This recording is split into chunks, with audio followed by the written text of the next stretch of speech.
Hello दोस्तों, स्वागत है हमारे नए वीडियो में। आज की वीडियो में हम लोग एक रोमांटिक हॉरर मूवी को एक्सप्लेन करने वाले हैं। ये असल में एक मूवी नहीं बल्कि एक वेब सीरीज है। इस वेब सीरीज का नाम लव, डेथ और रोबोट है।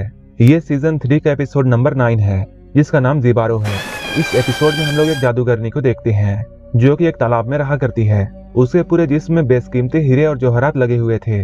लेकिन इस जादूगरनी की एक खास बात थी, जब भी कोई इसके आवाज को सुन लेता तो वो इसके बस में आ जाता था और वो इसे पाने के लिए कुछ भी करने को तैयार था। लेकिन एक दिन इसके पास एक ऐसा सैनिक आता है जिस पर इस जादूगरनी का जादू नहीं चलता है। इसके बाद क्या होता है ये हम आगे कहानी में जानेंगे। तो चलिए इस मूवी को शुरू करते हैं। कहानी के स्टार्टिंग में हम लोग सोल्जर के ग्रुप को देखते हैं।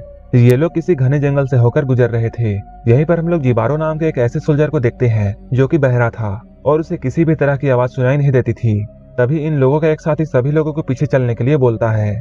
इसके बाद सारे लोग यहाँ से मुड़ जाते हैं। ये सारे लोग एक जगह पर जाकर रेस्ट करने के लिए रुकते हैं। इन लोगों के नजदीक में ही एक बड़ा सा तालाब था।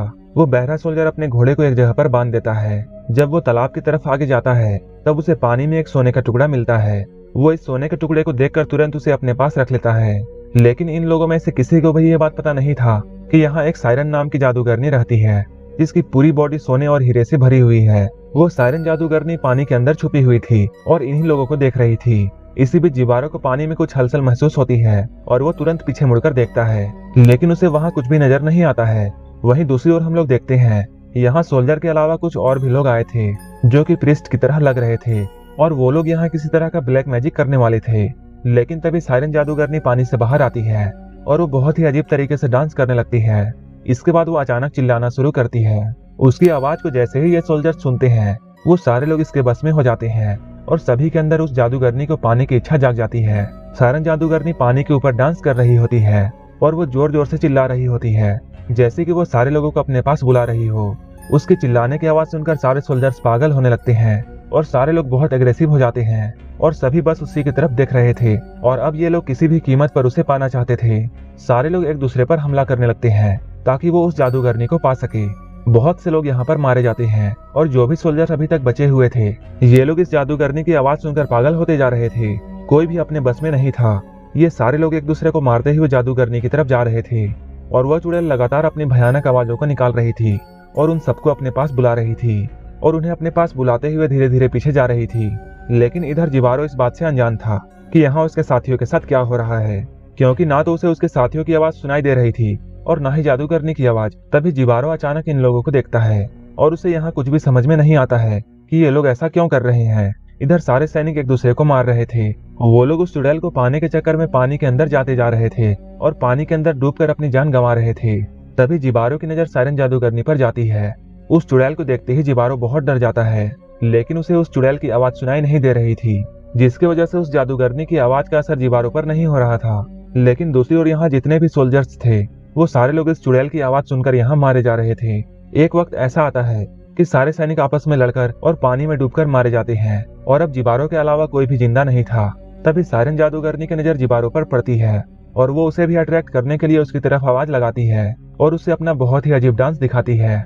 लेकिन ज़ीबारो पर उसकी आवाज का असर नहीं हो रहा था। वो इस बात से बहुत हैरान होती है कि उसकी आवाज से आज तक कोई भी मर्द नहीं बच पाया है, तो फिर आज उसके साथ ऐसा क्यों हो रहा है। वो ज़ीबारो को बस में करने के लिए बहुत कोशिश करती है, लेकिन वो ज़ीबारो पर अपना जादू नहीं चला पाती है। अब वो जादूगरनी बहुत डर जाती है और वो सोचती है शायद उसका जादू खत्म हो रहा है, इसलिए उसका असर उस सैनिक पर नहीं हो रहा है। इसके बाद वो पानी में वापस चली जाती है। इधर ज़ीबारो बहुत डर चुका था, क्योंकि अचानक पल भर में ही उसकी पूरी सेना खत्म हो चुकी थी और अभी तक उसे कोई भी बात समझ में नहीं आई थी कि यहाँ क्या हुआ था। तभी वो चुड़ैल पानी से बाहर आती है और वो ज़ीबारो को देखने लगती है कि आखिर इस आदमी में ऐसा क्या है और क्यों मैं उसे अट्रैक्ट नहीं कर पाई। अब सायरन जादूगरनी ज़ीबारो की तरफ अट्रैक्ट होने लगती है और अब वो उसे पाना चाहती थी। लेकिन इधर ज़ीबारो बहुत डर गया था और वो यहाँ से जितनी जल्दी हो सके भागना चाहता था और वो अपने घोड़े को बहुत तेज दौड़ाने लगता है। लेकिन भागते हुए वो एक बड़े से पेड़ से टकरा जाता है और वहीं पर नीचे गिर जाता है। कुछ देर के बाद उसे होश आता है। वो अपने आप को संभालता है, लेकिन भागते हुए वो बहुत ज्यादा थक चुका था। इसके बाद वो नदी के किनारे एक जगह ढूंढता है ताकि वो रात में यहाँ आराम कर सके। धीरे धीरे यहाँ रात हो जाती है और ज़ीबारो यहीं पर सो जाता है। तभी सायरन जादूगरनी पानी से बाहर आती है और वो डांस करते हुए ज़ीबारो के पास आ जाती है। सायरन ज़ीबारो को बहुत पास से देखना चाहती थी और उसके मन में ज़ीबारो को पाने की तीव्र इच्छा जाग चुकी थी। इसके बाद वो जिबारो के साथ ही सो जाती है। लेकिन जिबारो यहाँ गहरी नींद में होता है और उसे इसके बारे में कुछ भी पता नहीं था। कुछ देर बाद सुबह होती है। सायरन जादूगरनी अभी भी जिबारो के पास ही होती है और ये दोनों सो रहे थे। तभी अचानक जिबारो की नींद खुलती है और उसकी नजर जादूगरनी पर जाती है, जिसके बाद वो सायरन के बॉडी में लगे हीरे और जवाहरात को देखने लगता है। लेकिन तभी सायरन भी जाग जाती है। जैसे ही जादूगरनी की नींद खुलती है वो यहाँ से भागने लगती है। जिबारो उसे पकड़ने की कोशिश करता है, लेकिन जिबारो की हथेली में सायरन के बॉडी के कुछ सोने के सिक्के फंस जाते हैं। इन सोने और चांदी को देखकर जिबारो समझ जाता है कि सायरन की पूरी बॉडी में सोने और हीरे लगे हुए हैं। ये देखकर जिबारो बहुत हैरान होता है और अब उसके मन में भी जादूगरनी को पाने की इच्छा जाग जाती है और अब जिबारो सायरन का पीछा करने लगता है, जो कि पानी के ऊपर भागते हुए एक झरने के ऊपर आ जाती है। उसे देखकर जिबारो भी किनारे पर आ जाता है।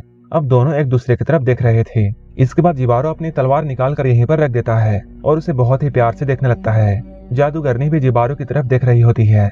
जिबारो अब सायरन की तरफ जाने लगता है। ये देखकर जादूगरनी को ऐसा लगता है जिबारो भी अब उससे प्यार करने लगा है और वो खुशी से डांस करने लगती है।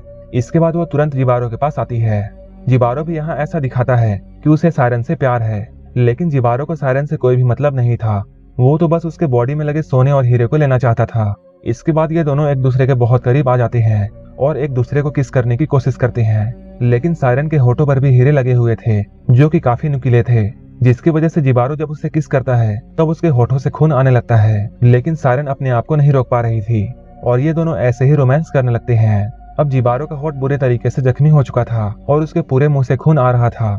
इसके बाद वो सायरन को किनारे पर लाता है और उसे मारकर अचानक से बेहोश कर देता है। इसके बाद जिबारो उसकी बॉडी से एक एक सोने और हीरे को नोचता है और वो सारे बेशकीमती जवाहरात जो कि जादूगरनी की बॉडी में लगे हुए थे उन्हें लूट लेता है। ये सारे सोने और हीरे जादूगरनी के जिस्म से लगे हुए थे, जिस वजह से उसकी पूरी बॉडी जख्मी हो जाती है और उसकी पूरी बॉडी से खून आने लगता है। सारे सोने और हीरे को निकालने के बाद जिबारो उसकी बॉडी को पानी में फेंक देता है। इसके बाद सायरन की बॉडी नदी में बहने लगती है और उसका पूरा ब्लड पानी में बहने लगता है। इधर जिबारो सारे सोने और चांदी हीरे जवाहरात को एक चादर में उठाता है, क्योंकि वो जो चाहता था उसे मिल चुका था और अब वो यहाँ से जाने के लिए अपना रास्ता देखता है। वहीं दूसरी ओर सायरन की बॉडी बहते हुए तालाब के अंदर आ जाती है।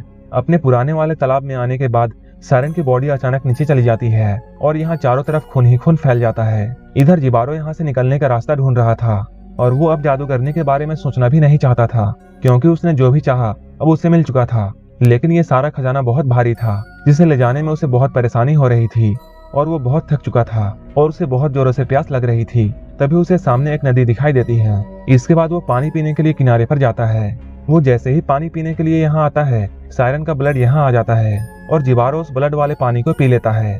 तभी अचानक उसका ध्यान उस खून पर जाता है। उसकी हालत अचानक से बहुत खराब हो जाती है और उसके दिमाग में अजीब सा होने लगता है। उसे अब सारी चीजें सुनाई देने लगती है।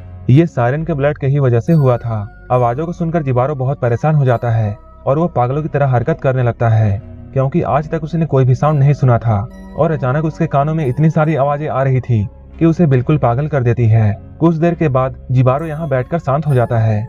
जब वो यहाँ से जाने वाला होता है तभी वो चुड़ैल पानी से बाहर आती है। जब वो अपनी बॉडी की ऐसी हालत देखती है, इस बात से वो बहुत दुखी होती है कि जिबारो को उसे प्यार नहीं था, बल्कि उसके सोने और चांदी से प्यार था और वो बस उसके जिस्म के हीरे और जवाहरात को लेना चाहता था। तभी उस जादूगरनी की नजर जिबारो पर पड़ती है और अब वो जिबारो की तरफ आवाज लगाना शुरू कर देती है। इस बार जिबारो को भी उसकी आवाज सुनाई देती है और वो उसकी आवाज की तरफ खींचा चला आता है। अब जादूगरनी का जादू जिबारो पर भी काम कर रहा था। जिबारो अब अपने बस में नहीं था। ऐसा लग रहा था जैसे जिबारो को वो जादूगरनी खींच रही है। वो अपने आप को रोक नहीं पाता है और पानी के अंदर चला जाता है। जादूगरनी की आवाज सुनकर जिबारो उसे पाने के लिए पागल हो जाता है, लेकिन वो अपने आप को रोकना भी चाहता था, लेकिन वो उसके आवाज के सामने बेबस था और वो अपने आप को नहीं रोक पा रहा था। अब वो जादूगरनी के बस में आ चुका था। चुड़ैल उसे भी पानी के अंदर ले जाती है और उसे पानी में डुबाकर मार डालती है। जिबारो अपने लालच की वजह से यहाँ मारा जाता है। इधर सायरन अपनी हालत देखकर बहुत दुखी थी, क्योंकि जिस इंसान को उसने पहली बार प्यार किया था उसी को सायरन ने मार दिया था। वो जिबारो को मारकर बहुत दुखी थी, लेकिन जिबारो ने उसे उसकी पूरी खूबसूरती छीन लिया था। सायरन के दुख के साथ यहीं पर यह एपिसोड खत्म हो जाता है। अगर आपको ये स्टोरी पसंद आई तो एक लाइक जरूर कर देना और ऐसे ही वीडियोस के लिए मेरे चैनल को जरूर सब्सक्राइब कर लेना। तो मिलते हैं हमारे नेक्स्ट वीडियो में।